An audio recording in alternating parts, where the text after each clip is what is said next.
मेरे प्यारे बच्चों,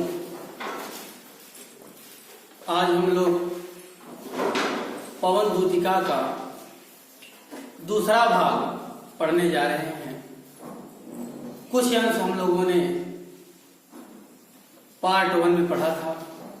आज पवन दूतिका का पार्ट 2 जो हम लोग पढ़ने जा रहे हैं। चौथा पैराग्राफ से हम लोग शुरू करते हैं, चौथे अवतरण से। ज्यों ही मेरा भवन तज तू अल्प आगे बढ़ेगी, शोभा वाली सुखद कितनी मंजू कुंजे मिलेगी।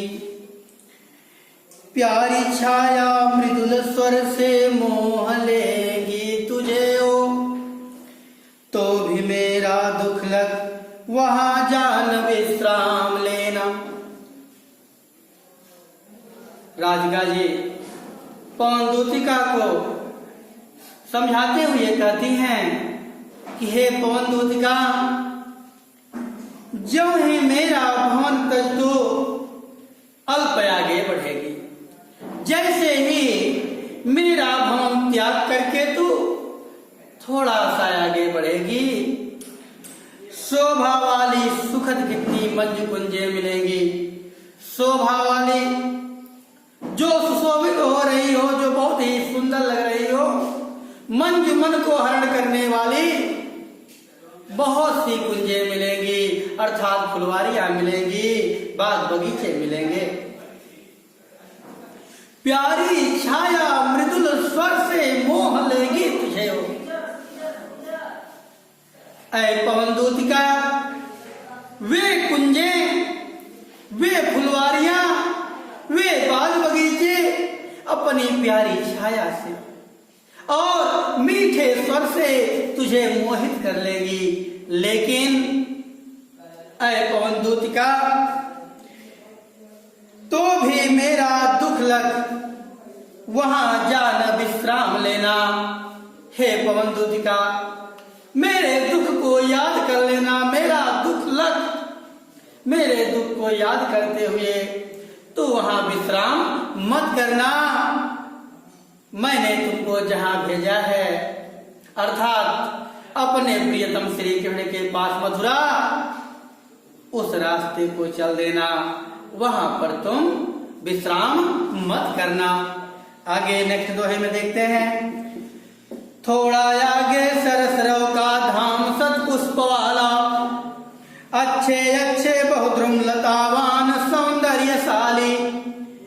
प्यारा वृंदावन विपिन मन को मुग्धकारी मिलेगा, आना जाना इस विपिन में मुह्यमान न होना। ऐ पवन दूतिका,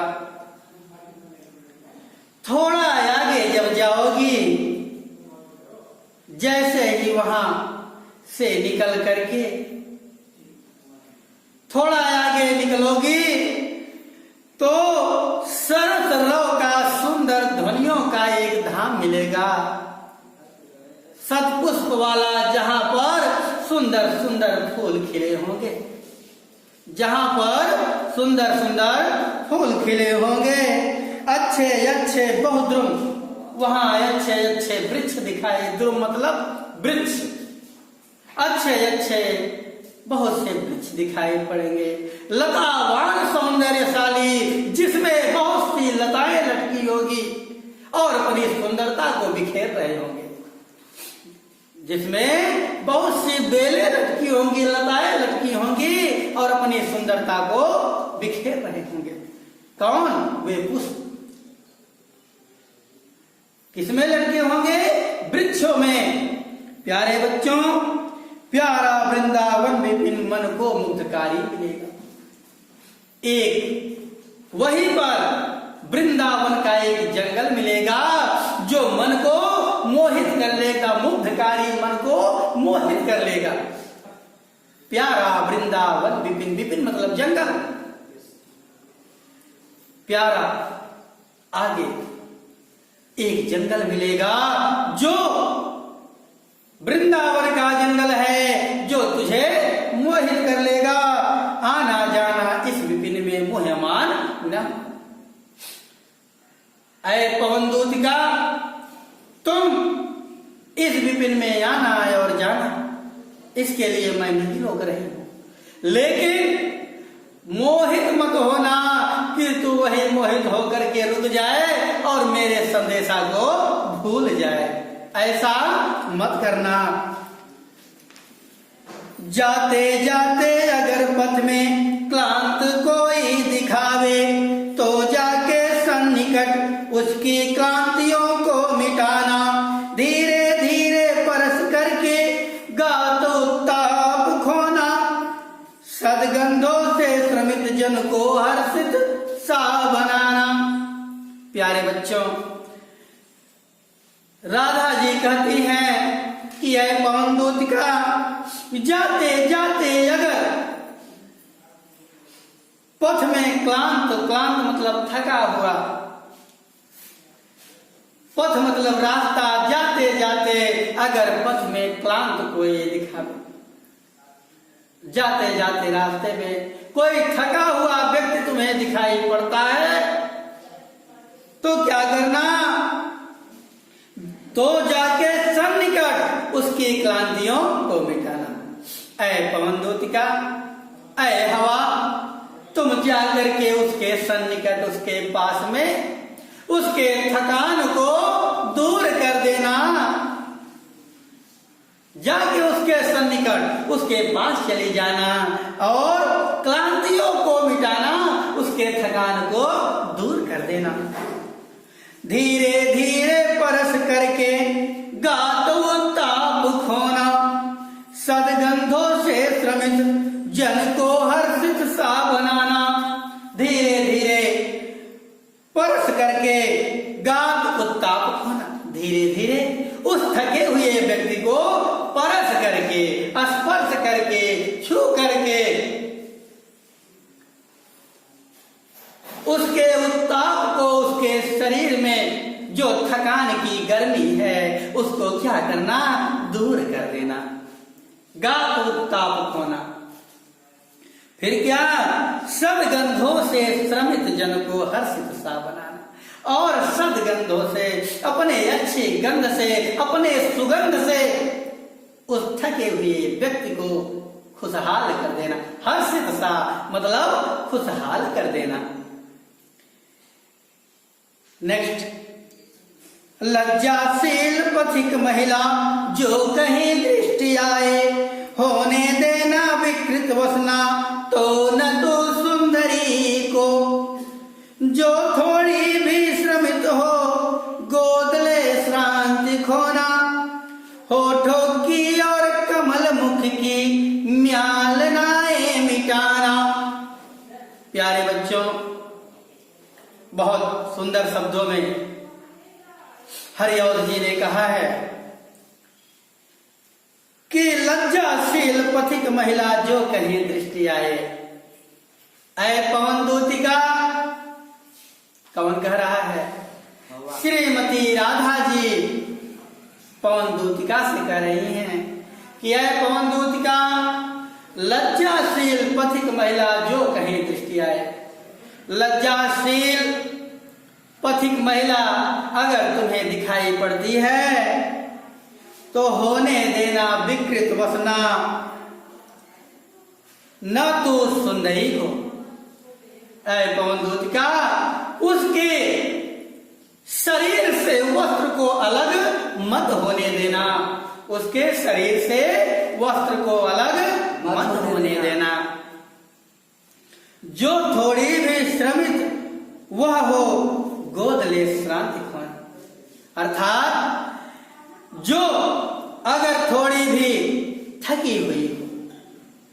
ऐ पवन दूतिका, अगर वह लज्जाशील महिला थकी हुई हो तो उसको क्या? श्रमित वह, श्रमित मतलब थकी हुई हो, तो उसको गोद में लेकर के श्रांति खोना, उसके थकान को दूर कर देना, उसके थकान को दूर कर देना।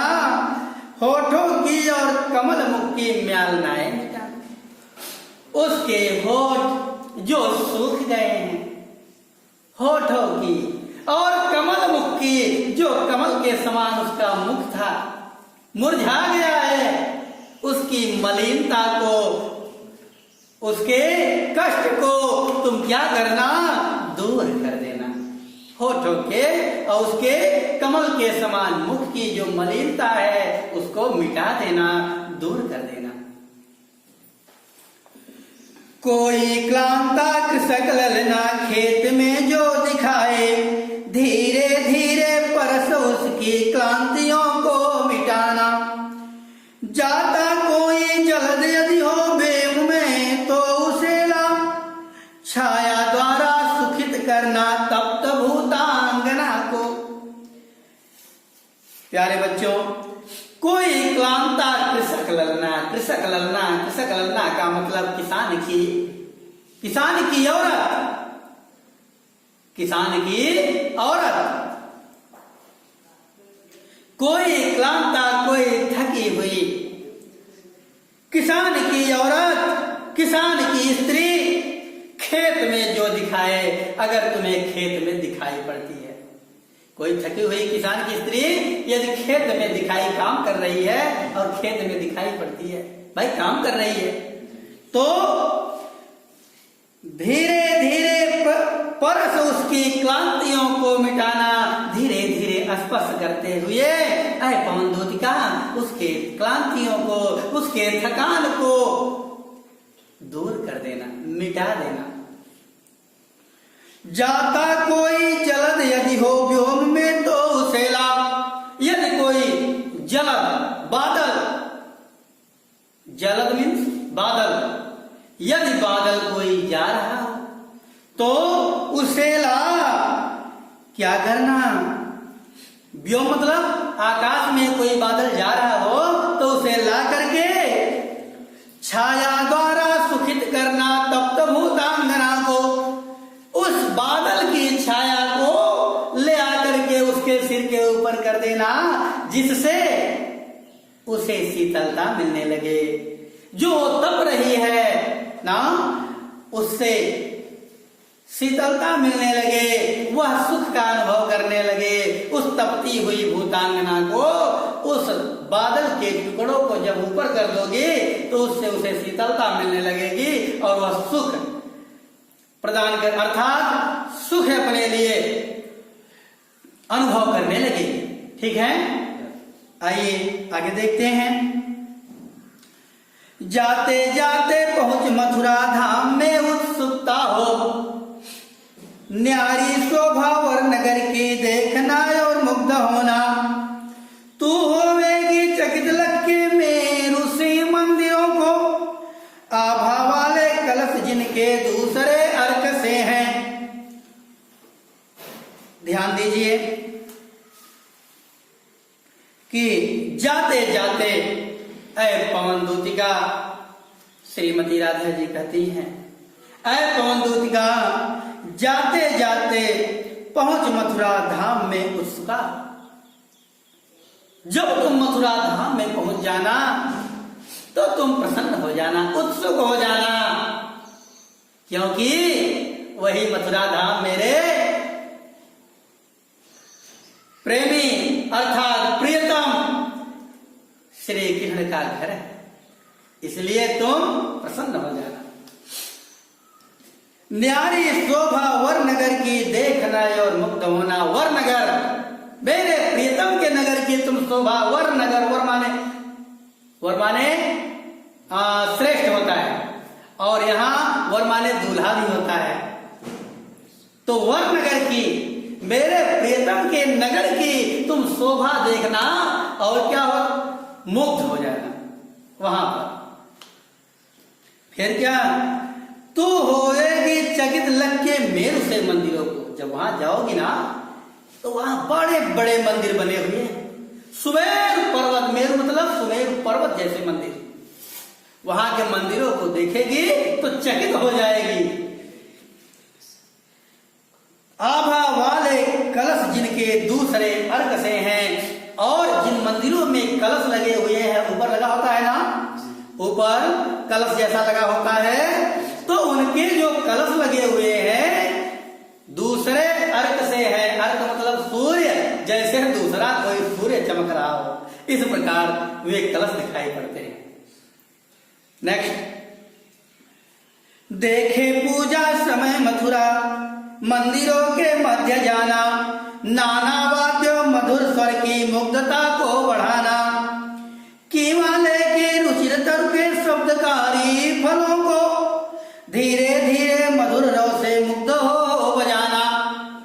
ऐ पवन दूतिका, जब मथुरा के मंदिरों के मध्य तुम चली जाना, देखे पूजा समय, ऐ पवन दूतिका, जब पूजा होने लगे तो मथुरा के मंदिरों की मध्य चली जाना। फिर क्या, नाना वाद्यों मधुर स्वर की मुग्धता को बढ़ाना, जो वहां नाना प्रकार के वाद्य यंत्र हैं, बजाने वाले यंत्र हैं,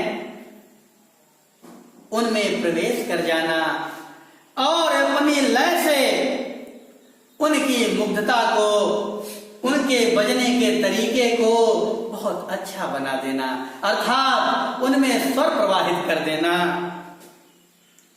कीमा, कीमा मतलब अथवा, कीमा लेके रुचिर तर के शब्दकारी फलों को, और वहां अपने रुचि का कुछ फल ले लेना। जो शब्दकारी फल हो, कुछ फल ऐसे होते हैं कि उनमें कुछ आवाज आती है, ऐसे फलों को तुम अपने रुचि पूर्वक ले करके धीरे धीरे मधुर रव से मुक्त हो। रव मतलब ध्वनि होता है। धीरे धीरे मधुर रव से, मीठे ध्वनियों से मुग्ध होकर के उसको बजाना है। धीरे धीरे मधुर ध्वनियों से उन फलों को बजाती रहना।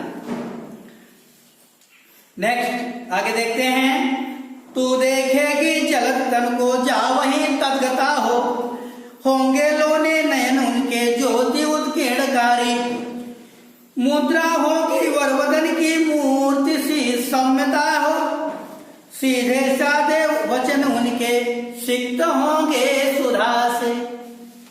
बात समझ में आ रही है? कोई दिक्कत तो नहीं?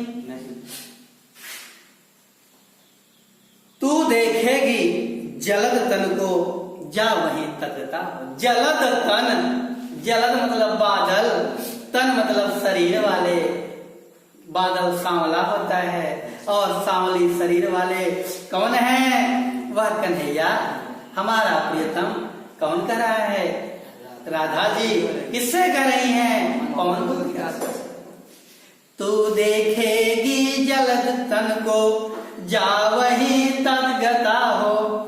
ऐ पवन दूतिका, जब मेरे प्रियतम जो बादल के समान है, बादल के समान मतलब जैसा बादल होता है उसी प्रकार उनका शरीर सांवला है। जाओ वहीं तद्गता हो, वहीं पर तुम रुक जाना। होंगे लोने नयन उनके ज्योति उत्कीर्णकारी, उनके सुंदर नयन, लोने उनके प्यारे नयन, ज्योति उत्कीर्णकारी, ज्योति बिखेर रहे होंगे, उनकी आंखों में चमक होगी, ज्योति बिखेर रही होंगी। मुद्रा होगी वरवदन की मूर्ति सी सौम्यता है, उनके मुख की मुद्रा वरवदन मेरे प्रभु के, मेरे स्वामी के, मेरे प्रियतम के मुख की जो मुद्रा है कैसी होगी? मूर्ति सी सौम्यता, जैसे मूर्ति होती है, अर्थात बिल्कुल शांत स्वभाव के दिखेंगे। फिर क्या? सीधे साधे वचन उनके सिक्त होंगे सुधा से, और उनकी जो बातें निकलती हैं सीधे साधे वचन, सिक्त, सिक्त माने सींचे गए, सुधा मतलब अमृत, उनके सीधे साधे जो वचन हैं वो अमृत के समान सींचे गए होंगे। उन अर्थात उनकी जो बातें निकलेंगी अमृत के समान प्रिय निकलेंगी, बहुत ही मीठी बातें बोलते हैं। फिर आगे, नीले फूले कमल दल सी गात की श्यामता है, पीला प्यारा वसन कट में पहनते हैं फदीला, छोटी काली अलग मुख की कांति को है बढ़ाती, सदवस्त्रों में नवल तन की फूटती सी प्रभा है। प्यारे छात्रों, इतने सुंदर शब्द लिखे गए। आइए देखते हैं। नीले फूले कमल दल सी गात की श्यामता है। कैसा फूल? नीले रंग का कमल का फूल। आप लोगों ने देखा होगा कमल का फूल जो नीले रंग का होता है बड़ा ही सुंदर लगता है। तो राधा जी पवन दूतिका से कह रही हैं कि है पवन दूतिका, उनको तुम पहचानोगी कैसे?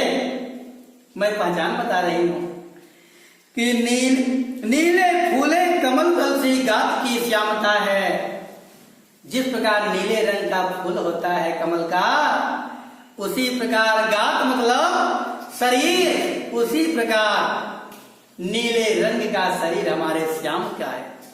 उसी प्रकार नीले रंग का शरीर हमारे किसका है? श्याम का है, अर्थात भगवान श्री कृष्ण का है। पीला प्यारा वसन कट में पहनते हैं फबीला, और पीले रंग का वसन मतलब कपड़ा, कट मतलब कमर में, पीले रंग का कपड़ा कमर में पहनते। फबीला अर्थात पीले रंग का वो वस्त्र धारण करते हैं। फिर क्या? छोटी काली अलग मुख की कांति को बढ़ाती है, और उनके कुछ बाल जो घुंघराले बाल जो मुख के पास लटके हुए हैं, अलग मतलब बाल, छोटी काली अलग, जो काले बाल लटके हुए हैं मुख के पास घुंघराले तरह के, वो मुख की चमक को, कांति को बढ़ाते हैं, मुख के चमक को और भी बढ़ाते हैं, और भी उससे हमारे प्रियतम सुंदर लगते हैं। फिर क्या? सद वस्त्रों में नवल तन की फूटती सी प्रभा है। उनके सुंदर वस्त्र में, उनके सद वस्त्रों में, अच्छे वस्त्रों में नवल तन की जो उनके नए शरीर की प्रभा है, चमक है, वो और भी अच्छी लगती है।